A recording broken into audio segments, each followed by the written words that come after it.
I would like to lead off today's video by saying thank you to everyone who has showed up over at the Florida Maquis Patreon channel and signed up at the $1 a month level. It's the only level that's available, really, but it's even less than that if you sign up for a year.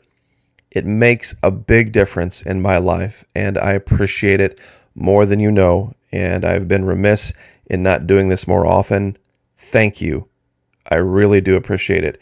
And for those of you who have been wondering where I have been over at Twitch, it's been over a week since I've streamed over here. I've just needed some time to step away from it. We've pretty much beaten the last game that we were playing, Assassin's Creed Black Flag. It's actually a game based on the series Black Sails that we've been talking about. It's virtually the exact same series, just in a game. So we're going to have another one this week. Probably this weekend for sure. I'm going to be back. I'm just not exactly sure what direction I want to go with it, whether we want to go back and do some different things with Odyssey, or maybe do a tougher level with Black Flag, or maybe even something different. Who knows? But in today's video, I'm sure a lot of you are familiar with this saying: wolves don't lose sleep over the opinions of sheep. Now, many have applied this in a social setting or in a political setting, but when you really think about it, there's a very, very good reason why wolves don't lose sleep over the opinions of sheep. Why? Well, sheep are their food source. And this is what's waiting at home. It's not personal. It's not that they dislike the sheep or dislike the shepherd. It's they've got hungry mouths to feed. And so it doesn't matter whether anything is fair or not, that they're bigger and stronger and, have sharp teeth. They have mouths to feed. They have a pack to take care of. Believe it or not, wolves are the most socialist of all animals. They truly are. And anybody who's ever watched them hunt knows what I'm talking about. There's also this saying: democracy is two wolves and a lamb voting on what to have for lunch. And of course, then liberty is a well-armed lamb contesting the vote. You see, wolves don't care if it's one sheep, or if it's 10 sheep, or if it's 100 sheep, or if it's half a dozen bison. They don't care. It's not about democracy. It's about getting the job done. And it's about survival. Now, I'm sure a lot of people are like, okay, great story, Mickey. What does this have to do with us? This is today from Fox News. The other supply chain crisis: American farmers can't ship food abroad because foreign shippers won't take it. U.S. farmers struggle to ship product abroad, causing destruction of millions of dollars in value. Now, wait till you read this. As Christmas approaches, many Americans are concerned about the long backups at U.S. ports, particularly on the West Coast, which are causing delays in the American supply chain and could make many gifts late for the holiday. But American farmers are dealing with essentially the opposite of that supply chain crisis. They're having a hard time getting their goods out of the country to foreign buyers. It's the destruction of millions of dollars in value. Now, they've just passed a bill to try to deal with this. Ocean Shipping Reform Act passed the House 364 to 60. Among the provisions in the bill, Johnson said the most important has to do with Asian ocean carriers that unfairly discriminate against American cargo. He said that they will offload foreign goods in U.S. ports, then simply sprint back to Asia so they can bring more goods back to the U.S. rather than taking the time to fill up with American goods to sell abroad. Well, gosh, what does that sound like? It sounds like it's unfair, doesn't it? It sounds like that's not fair. They give examples of this cheese manufacturer that lost $25,000 of the product. Story of an Iowa pork producer. Apparently there's some difference in Asia between chilled pork and frozen pork. If you freeze the pork, that makes it worth a lot less than if it's just been chilled. But here's the staggering number. The president of the California Agricultural Association told the AP 80% of shipments abroad, 80%, were canceled in October. Were canceled. And the contracts that U.S. ag producers are forced to sign tend to encourage this. There's 5 major ocean carriers. They're all foreign flagged, and frankly, their interests are not very well aligned with the interests of this country. But wait a minute. Wait a minute. I thought capitalism and letting businesses do what's in their own interest was the solution. You see, wolves do what's in their best interest. It's not personal.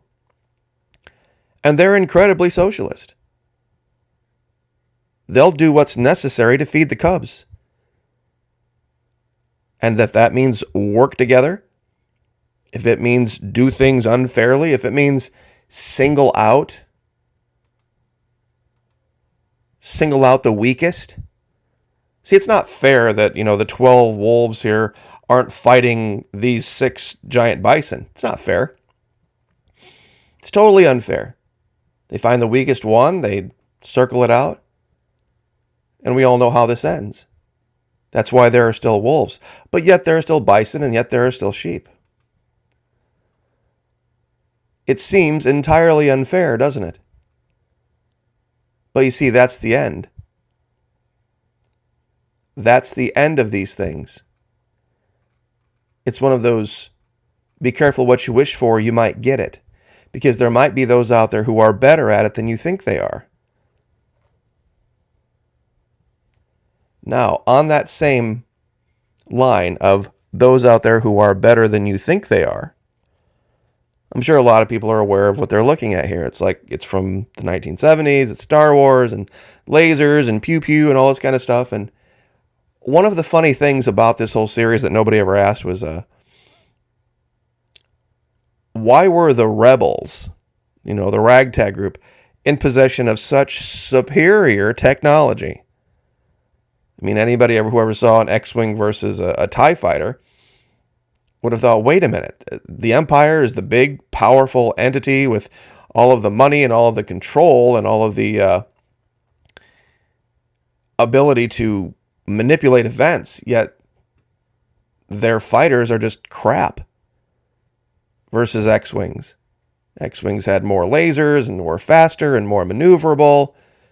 And you could have 6 or 8 TIE fighters, they wouldn't stand a chance against one of these things. Well, who remembers way back, and actually it's probably the single most popular video I've put up in the last year.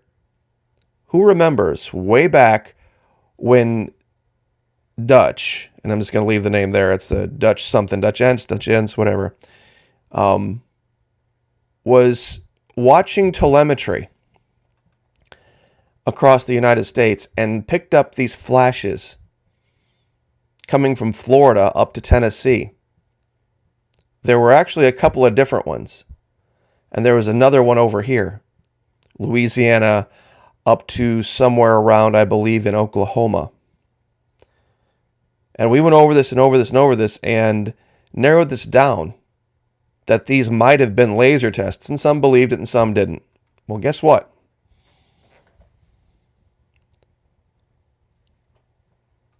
Turkey makes drone that can destroy bombs with laser beam. Now you'd say, well, that's great. What does that have to do with the United States? Wait until you hear how powerful this thing is. It is unreal how powerful this thing is. Turkey has developed a bomb disposal drone equipped with a laser beam that can burn through carbon steel. The aircraft will be used by the military after all tests are completed. The aircraft will be used by the military designed to destroy bombs, other munitions while hovering up to 3,000 meters, 9,850 feet above the ground. Now, you might think, okay, well, they're using it for bomb disposal. Well, listen to this. This thing's laser beam pierced a hole in a 3mm carbon steel plate from a distance of 500 meters in 90 seconds. It took the drone just 10 seconds to do the same while hovering 100 meters from the target. From 100 meters away. It cut a hole through carbon steel plating. Now, what do you think a laser like that would do to the canopy of an F-15 or an F-22 or that soft aircraft aluminum around their fuel tanks? How long do you think it would take a laser with that kind of power to explode an aircraft? Because believe me, you cut a hole in the canopy, it's no longer, you can't pressurize it anymore. You've trashed the aircraft. And besides, if that laser cuts through that canopy, you're going to probably kill the pilot instantly. Instantly. This is what's coming, and this is what makes things a little bit unfair. Now, some people think, oh, well, that's great, but it's just Turkey. Why should we care about Turkey? Turkey is going to sell this to the highest bidder. This is what the Turks have been doing for years. They're going to sell this tech to the highest bidder. Fury over Chinese station being built in Antarctica. Let me ask you another question. If the Chinese decided tomorrow to say, you know what, that whole Antarctic treaty thing, that's adorable. Bless your heart. We're going to go start mining. Because Antarctica is just a continent full of free stuff. You just got to go get it. You just got to go there and start digging the holes and tearing it out. Whether it's gold, whether it's precious metals, whether it's, you name it. You just got to go there and get it. Now, some people are like, but you were talking about shipping. You were talking about ships that were not Remember they said how they were going to America and offloading and then leaving empty? What if their next stop was Antarctica? Where they could pick up free stuff. It's real simple. Take Chinese goods to North America, drop it off, and then head straight down, pick up giant tons of free, basically free, natural resources, and then come back to China. Sounds like a plan. Anybody tries to stop them, guess what they're going to do? Anybody tries to stop them, guess what they're going to do? They're going to shoot them out of the sky. All they have to do is have a few hundred of these things hovering. All they need to do is have a few hundred of these things hovering and just rotating. Any aircraft coming anywhere near is going to get blown out of the sky. And they won't have to risk one single pilot. They're just going to have laser-equipped drones that'll cut these aircraft. I don't care how fantastic or fast they are. A laser this powerful that can cut through carbon steel that fast will cut through aircraft aluminum. Remember, that took the drone 10 seconds to pierce a hole in 3mm thick carbon steel plating. 10 seconds is all it took.